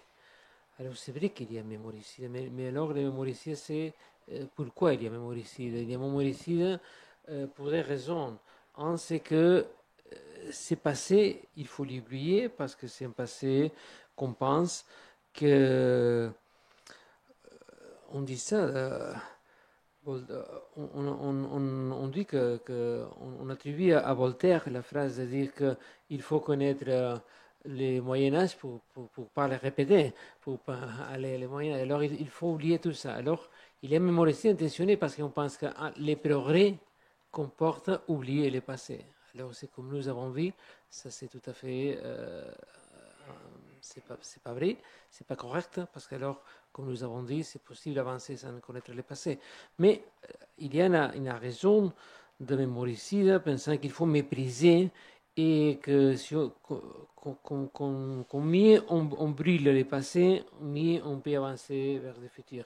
Mais il y a une autre façon de mémoriser très intentionnée, que c'est celui d'oublier ou effacer. Plus qu'oublier, c'est effacer le passé de quelqu'un ou la mémoire de quelqu'un. C'est ça que nous l'avons vu dans des ères culturelles ou indico-culturelles. C'est comme il y a ce que j'ai dit, il y a beaucoup d'exemples dans des ères qu'on brûle les archives des autres. Je l'ai vu dans l'Espagne, dans l'invasion napoléonienne. Yougoslavie. Et alors, dans ce cas, il n'y a pas une intentionnalité économique, comme on peut dire lorsqu'on brûle les documents concrets. C'est seulement effacer la mémoire. Alors c'est intéressant parce que lorsqu'on parle de la mémoricide, on peut classer peut-être des sortes de mémoricide, parce qu'une chose c'est cette idée que les progrès comportent oublier le passé, c'est tout à fait correct, mais on avait confiance en cette idée quelque temps. Et l'autre c'est directement effacer, pas oublier, effacer quelques mémoires. Alors c'est vrai qu'il y a divers travaux sur ça. Et récemment, on a travaillé, même très récemment, autour de l'identité culturelle. Il y a de différents auteurs de différents points de vue. Je ne sais pas si directement, je pense que pas directement sur les archives, mais incluant l'étude des archives avec cette sorte de stratégie, même très récente. Il y a diverses études sur les guerres de la Yougoslavie où on essaye de l'anthropologie de voir d'analyser cet besoin d'effacer la mémoire de l'autre. Alors c'est vrai qu'il il a été étudié. Il y a diverses études, mais moi, comme tu dis, de l'anthropologie, il y a beaucoup de travail même. Et l'autre, il y avait le dernier, Rosenberg. Un mot au sujet de politicide et mémoricide. Je dirais que j'ai rencontré aussi dans l'étude strictement de la Révolution française, c'est avec cette loi de Messidor qui arrive un mois juste avant la loi de Prairial, qui est la loi qui organise la Grande Terreur. Donc on est en plein la Grande Terreur, un mois avant aussi, avant Thermidor. Bon, et donc pour moi le parallèle est évident entre les lois de la terreur, les politicides, et la loi de Messidor, qui est, en son essence, mémoricide. Le 6 Messidor, le comité de service public écrit aux agents nationaux des districts. Il leur rappelle la circulaire de Ventose où il fallait effacer tous les signes de l'ancien régime, de feu Oui. etc. Comme si ce n'avait pas existé.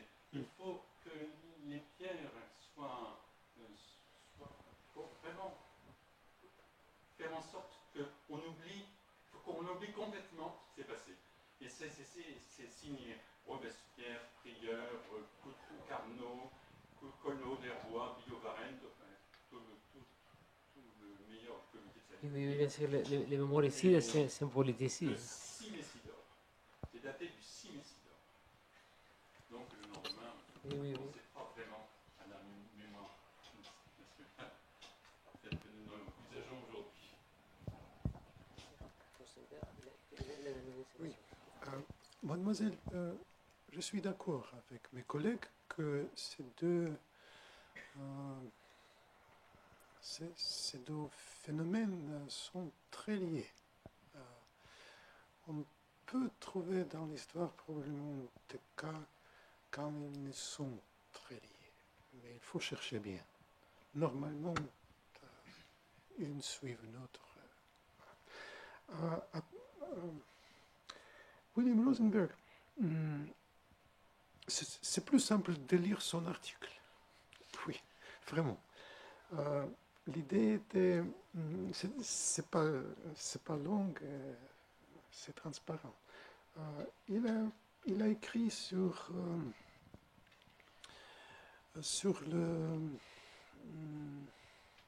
la compréhension qui est devenue répandue, qui est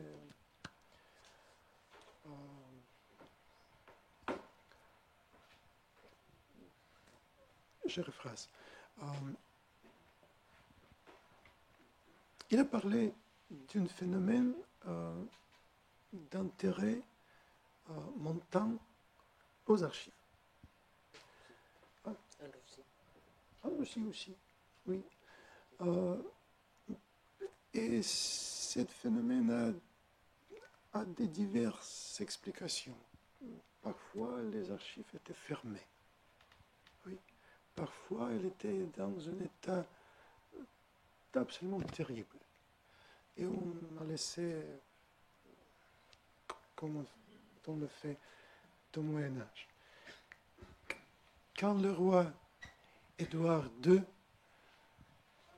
présentait ses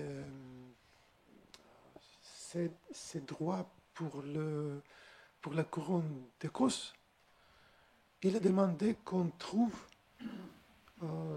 les chartes, le sermon des rois d'Écosse au roi d'Angleterre. Et on a cherché dans les archives royales d'Angleterre. On ne trouvait rien. Et finalement, on a décidé que les chroniques sont suffisantes. Voilà. Ça existe même dans notre époque, dans certains pays, où les archives sont dans les états épouvantables. Mais Rosenberg a parlé aussi d'une tendance qu'il est difficile à expliquer en quelques mots. Mais disons comme ça, que si je travaille dans les archives, avec les documents originels, mes résultats sont par définition sûrs. Et même le seul aspect que j'essayais de présenter, si l'on n'essaie pas de comprendre la représentativité de vos sources, c'est pour rien. Voilà. Donc c'est assez compliqué et il faut plutôt lire l'article. C'est intéressant. Bonsoir, mon nom est Sylvain Giraud. Alors je vais être l'exception. Je ne suis pas du tout... Pardon, j'ai des gros problèmes de dos qui font que j'ai des petites douleurs par moment. Je ne suis pas du tout archiviste. Je suis, on va dire, historien de formation. J'ai fait des choses très différentes depuis. Mais je suis en train de me réintéresser à mon sujet d'étude initiale, qui a été en fait sur la période esclavagiste et en particulier sur les notions de théorie raciale et de représentation de l'autre.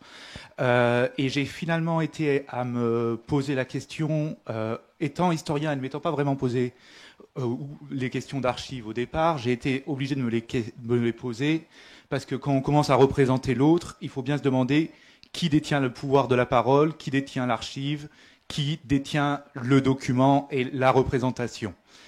Et donc ma question initiale, venant de là, et vous y avez partiellement répondu en nous disant que les articles qu'il y a viennent de qui a contribué et qui a décidé de contribuer, parce que une de les questions que je me posais, c'était, je trouvais le livre très européocentré. Je ne vois rien sur l'Amérique du Nord. Je me suis aussi intéressé à la Révolution américaine. Je ne vois surtout rien sur les archives africaines et ce qui a pu leur arriver, les destructions volontaires qui ont existé de ce qui a existé des archives africaines, parce qu'on a beaucoup tendance à voir l'Afrique comme un peuple, enfin comme un continent sans archives.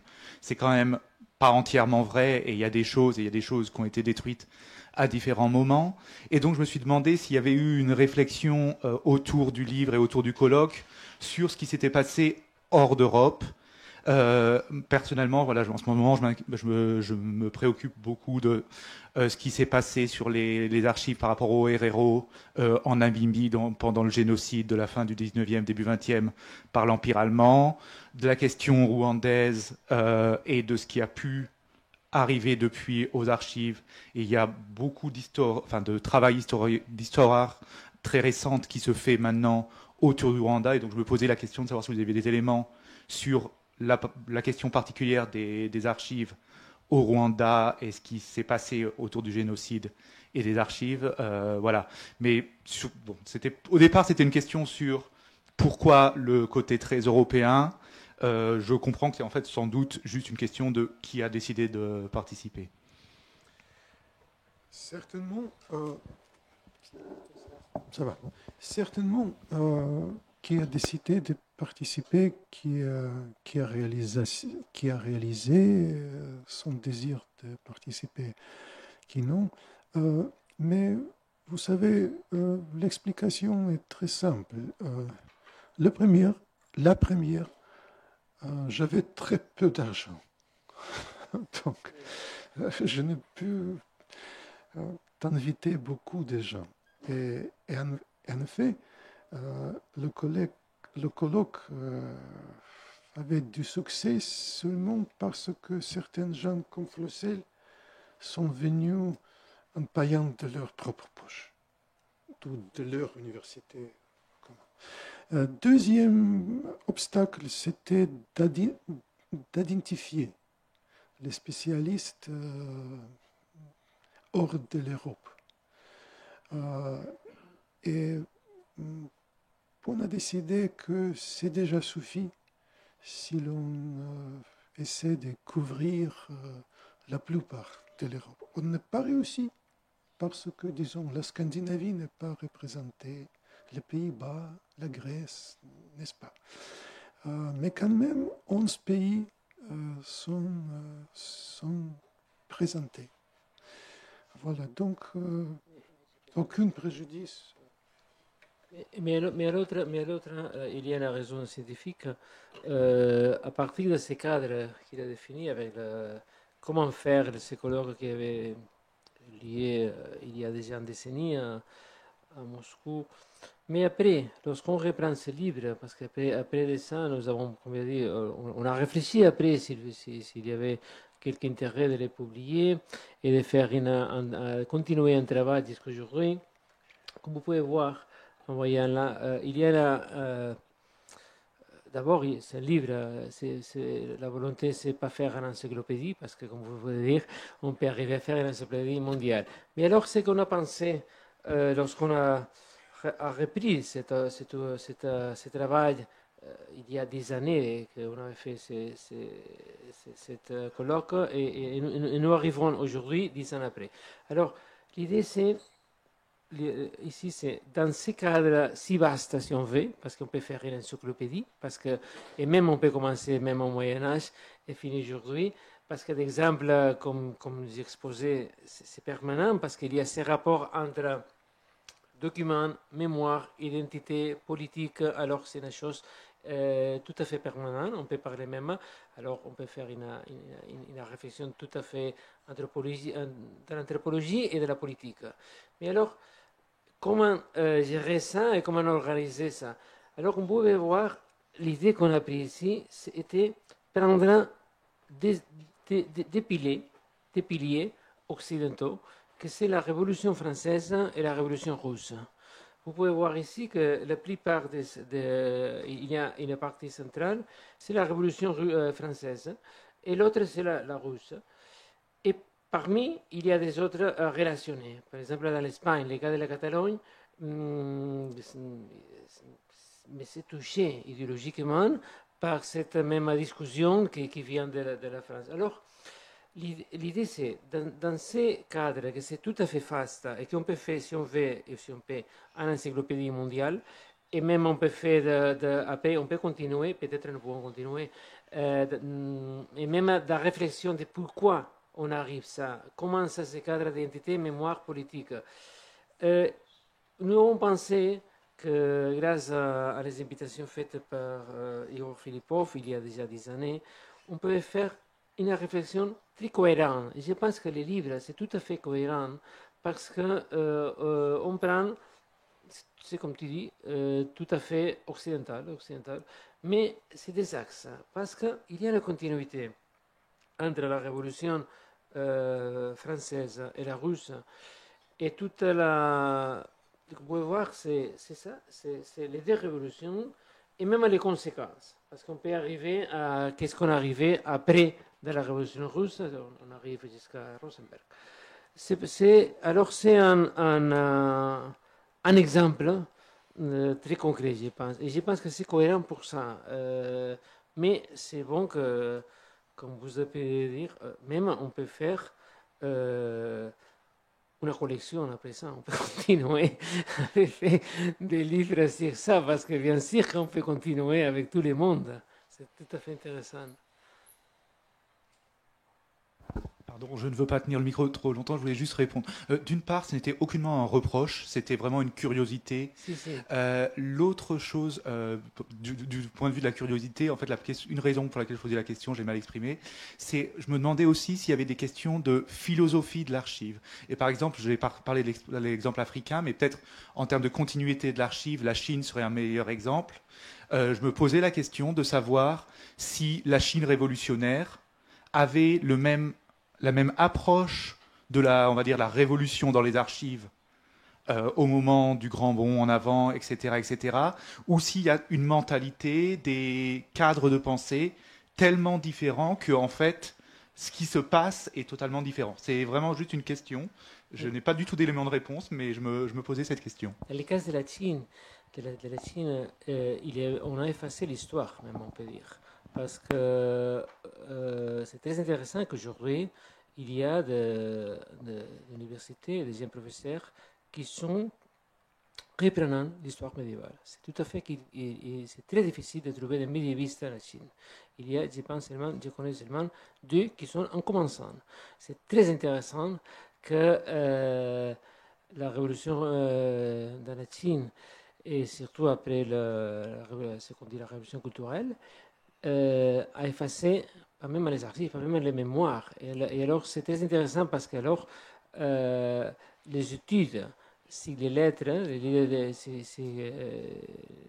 on tournait sur la langue et pas sur l'histoire. Et c'est intéressant parce que c'est un exemple très récent et très proche de nous, par la chronologie, d'effacer le passé. Alors c'est très intéressant que c'est tout à fait aujourd'hui qu'un pays avec une histoire médiévale si riche, on commence à offrir des places pour l'histoire médiévale dans l'université de la Chine. Alors c'est ça que dans la Chine, c'est très intéressant qu'on peut arriver plus loin que les archives. Et c'est un exemple très, très, très intéressant. Je ne sais pas si tu veux ajouter. Oui, je voudrais ajouter une petite chose. Les attitudes vers la mémoire historique de sa patrie sont très différentes en Europe, même dans le cadre d'un pays dans les frontières actuelles. Par exemple, la Catalogne. Il n'y a pas de pays tellement riche en documentation jusqu'au XIIe siècle. Puis c'est l'Italie, l'Angleterre, ça commence plus en plus. Mais on traverse la frontière de Catalogne avec l'Aragon, c'est tout à fait différent. Si je ne me trompe pas, c'est les données de Philippe Sénac, qui est le meilleur spécialiste français sur l'Aragon. Avant le XIIe siècle, je pense, il a trouvé 684 chartes. Et il m'a dit qu'il y a une rivière dont le nom j'oublie, mais tu le sais ça sans doute par cœur. Dans le cadre d'Aragon, à cette époque, c'était un petit pays. On traverse une certaine rivière et au-delà, à l'ouest, il n'y a que 12. Donc, comment il faut l'expliquer? Je n'ai qu'une idée. Et il me semble que les Catalans ne peuvent expliquer cette attitude tout à fait particulière. Pourquoi on a voulu de préserver tout ça? Pierre Bonassi, que je mentionnais, m'a raconté qu'une fois, une jeune fille catalane, Catalogne espagnole, par Roussillon, qu'il est venu chez lui avec l'envie d'écrire la thèse sur l'histoire de sa ferme. Oui, avant 1500. 500. Et elle a apporté 200 chartes des archives. Et Pierre Bonassi a souligné, ce n'était pas les archives familiales, car sa famille a acheté la ferme au XVIIIe siècle. Mais il a acheté la ferme avec les archives. Et donc, elle avait dans les archives de son petite maison, 200 chartes de la 1000 jusqu'à 1500. Il y a beaucoup d'autres cas dans la Catalogne aujourd'hui. Tous les centres de la Catalogne, c'est pareil. Et Zimmermann a demandé beaucoup de fois autour de ça. Zimmermann parle de Michel Zimmermann. Michel Zimmermann. Michel Zimmermann, parce que dans sa thèse doctorale, il a repris la question de Bonassi, le même réfléchissement de quoi. Il parle même d'une continuité culturelle peut-être de romaine, mais c'est intéressant qu'il y a là.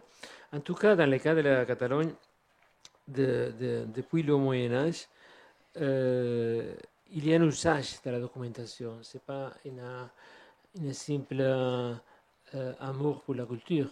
Il y a un usage parce que toute cette documentation qui appartient à les fermes du Moyen-Âge jusqu'à aujourd'hui, c'est la même documentation qui peut justifier les propriétés, les droits.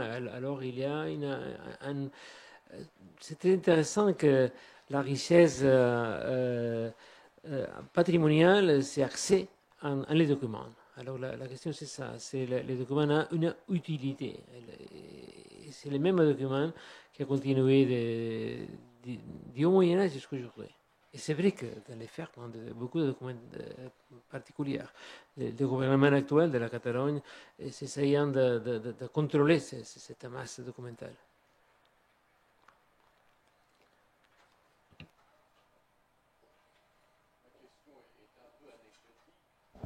Et j'imagine que la réponse est dans vos 2 articles d'introduction. Cela dit, quand on parle de mémoricide, on parle de quelque chose d'intentionnel. C'est un crime. Si vous avez qualifié ça de mémoricide, c'est qu'il y a l'idée qu'on a voulu tuer la mémoire. Oui. Et donc en tuant des archives, en les détruisant. J'ai une question d'archives.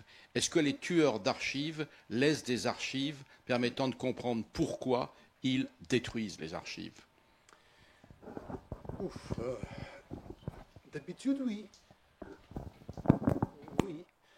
C'est d'effacer, par exemple, la culture d'une minorité ethnique ou la culture d'un régime qui n'existe plus et contre laquelle on a beaucoup d'haine. Le cas russe, le cas français et pas mal des autres. Parfois, c'est absolument fou. Le cas irlandais, étudié par Clark, donne un exemple fascinant. Après, il y avait une guerre civile en Irlande après la proclamation d'indépendance. Plus modéré, incliné de rester dans le Commonwealth en disant que nous ne pouvons maintenant être vraiment indépendants. Et les autres, non, il faut combattre jusqu'à la fin. Et ce groupe-là, ils ont occupé, il y a un endroit à Dublin qui s'appelle Four Courts, où les archives étaient, où les plus importants archives ont été gardés. Et même plus que ça. Pendant la guerre mondiale, pour sauver, dans un effort de sauver les archives de quelques églises, monastères, on a apporté presque tout à ces Four Courts. Et ces radicaux insistaient qu'ils vont faire exploser. Oui. Et de l'autre partie, les persuader que c'est une pleine idiotisme car c'est l'histoire de notre pays. Ils ont dit non, c'est l'histoire du colonialisme anglais. Et finalement, on a dit que, ok, nous partons, mais dans la dernière minute, tout était à l'air. 2 registres médiévaux sont sauvegardés parce qu'ils étaient déjà dans la salle de lecture. Tous les autres sont disparus. Donc, est-ce qu'ils savaient qu'ils font? Oui et non. Oui, c'est parfois. Mais vous avez raison, sans doute, parce que certaines destructions des archives ont très peu d'avoir avec les attitudes mémoricides. Par exemple, les Tuchènes, dans le sud de la France, ils n'ont pas attaqué les archives ecclésiastiques. C'était toujours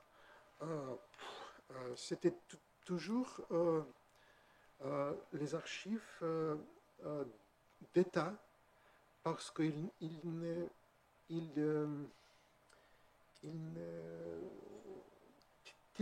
était contre la gabelle. Et donc, on a détruit à Beaucaire, d'ailleurs, les archives d'administration locale. Je ne pense pas qu'il y a un élément mémoricide ici. C'est une autre histoire. De moi, il me semble comme ça.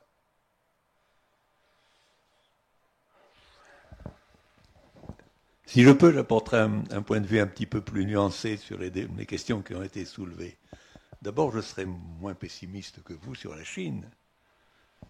Quand Étienne Balache a été élu à l'école des hautes études en 1955, il a porté un magnifique projet sur toutes les archives économiques de l'époque de la Chine des Song. Et ce projet continue. Lui-même est mort en 1963. Notre collègue Christian Lamouroux le continue et il y a d'énormes publications qui en sont sorties. Simplement, il faut partir aussi d'une époque où la Chine était divisée politiquement et où les archives ont été inégalement conservées ou détruites. Parce que celles qui n'ont pas été conservées, c'est parce qu'elles ont été abandonnées. Mais là où les structures étatiques en place les ont produites et les ont conservées, elles semblent y être. Et donc je vois tout de même que mes collègues médiévistes sinologues travaillent dessus en collaboration avec leurs collègues chinois. Pour l'exemple de l'Afrique qui a été cité, pour moi le plus bel exemple est celui que Jean-Louis Triot m'avait raconté, lui qui travaillait sur l'expansion de l'islam au sud du Sahara, lorsque le colonel Archinard, dont nous avons tous entendu parler dans nos livres d'histoire, a pris Tombouctou, et il a récolté une masse d'archives, justement, de textes islamiques de hautes époques. Et il a consulté Paris. Et Paris a dit, qu'est-ce que j'en fais? Et son ministère lui a répondu, vous détruisez tout, ça n'a aucun intérêt. Et ce colonel Archinard, bon colonial, de l'armée coloniale, a décidé de désobéir.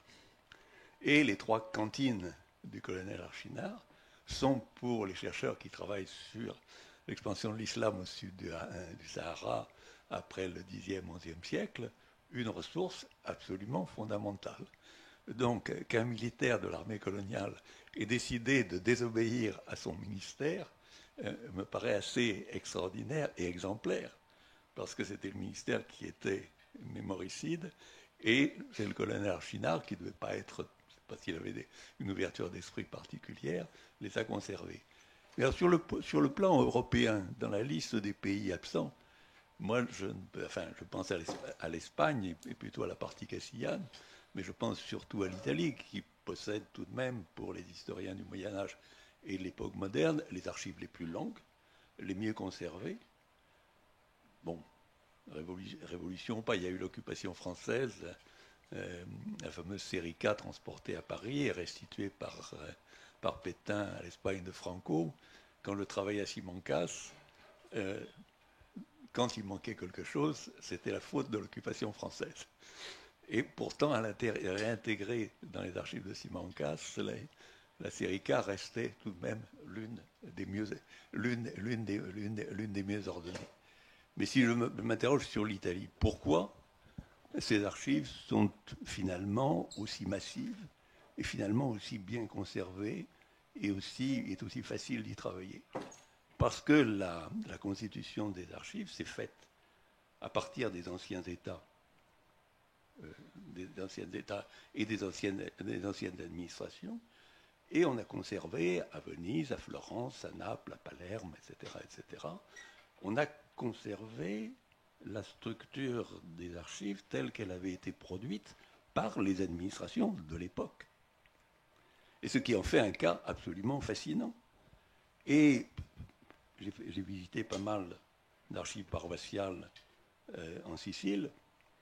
Ces archives qui commencent pour les premières à la fin du XVe siècle et qui sont très rapidement nominatives et qui commencent plus souvent au milieu du XVIe siècle, sont remarquablement bien conservées et accessibles dans les paroisses. Et on y travaille très librement. Et donc finalement, c'est un projet archivistique très différent de celui qui a été conduit en France, sauf à Milan, où on a cassé précisément cet ordre ancien des archives, qui fait que ces archives sont accessibles et qu'on peut y travailler dans des conditions parfaites. Ayant travaillé à Venise, à Florence, à Rome, à Naples, à Palerme et ailleurs, je peux absolument vous le garantir. Donc les contre-exemples, ce n'est pas du tout pour critiquer votre livre, les contre-exemples à l'échelle même de l'Europe peuvent être intéressants à prendre en considération. Oui, dans ces cas, ce qui montre les cas surtout de l'Italie, c'est ça que c'est une réflexion très intéressante, que pour préserver les archives, une des choses les plus importantes, c'est la continuité administrative. Alors, l'Italie, il y a la continuité des paroisses et même des communes. Et les anciennes communes médiévaux ont arrivé presque jusqu'à aujourd'hui. Alors, c'est très intéressant parce que c'est les cas, comme vous avez dit, les contre-cas, mais ça porte que on coupe en différents moments lorsqu'il y a un changement très important du point de vue politique et administratif. Et alors, c'est très intéressant qu'il y a la préservation arrive surtout lorsqu'il y a une continuité. Comme j'ai dit dans mon exposé, la première chose qui met en danger la documentation, c'est lorsque la documentation perd d'intérêt. C'est alors qu'on coupe l'institution, que les institutions du Moyen-Âge ont perdu de sens, n'ont pas de continuité. Mais les cas de l'Italie, que vous avez dit, on trouve que les communes presque sont les mêmes. Il y a avec quelques dangers, sauf quelques rares. Et c'est les mêmes dans les paroisses, il y a une grande continuité. Alors c'est ça, c'est un pays que dans 16 ans, il y a eu une plus grande continuité que on peut penser.